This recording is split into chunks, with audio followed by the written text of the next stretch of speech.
Creation, how the world was made. This great world in which we live did not always exist. The broad expanse of sky, which smiles upon us when days are fair, and frowns and weeps when days are foul, did not always form an arch above our earth home. Long, long ago there was no world at all. There was no sun to shine, there were no stars to twinkle, nor moonbeams to play through the night shadows. But even then there was God, for he ever has been and always shall be the same unchanging divine being. Then, away back in that long ago, at the very beginning of time, God made the world. Not as we see it today, for at first water covered everything, and all was darkness everywhere. What a strange, unfriendly world this must have been, for no living creature could dwell in it. But God planned to make it beautiful, so he caused the light to shine. This light he called day and the darkness he called night. And then the evening and morning of the first day of time passed by.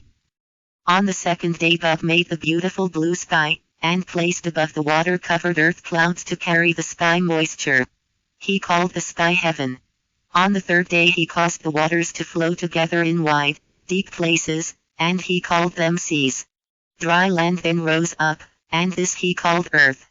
But as yet there were no grasses, flowers, nor trees, the whole earth was barren and desolate.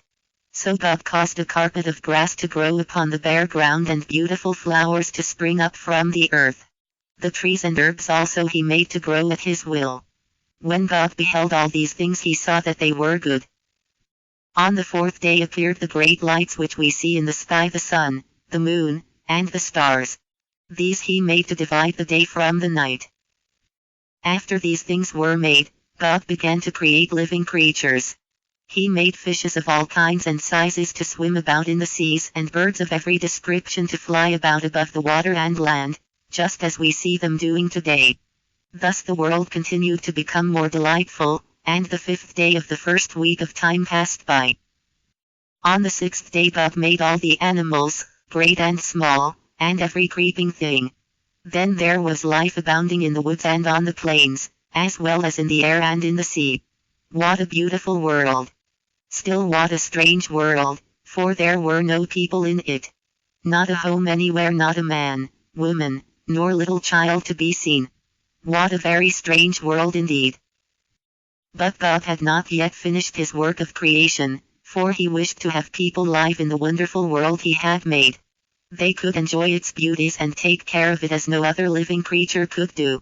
And more, they could know who had made all these great things, and knowing God they could love and worship him.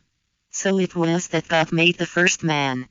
Out of the dust of the ground he made the man's body, then he breathed into that body with the breath of life, and man became a living soul. This first man God called Adam, and to Adam he gave the power to rule over all the other living creatures.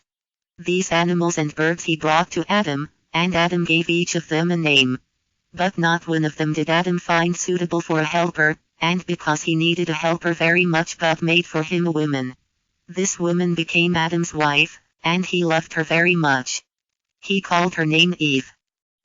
When the sixth day ended, God had made the world and had placed everything in it just as he wished, therefore on the seventh day he rested from his work.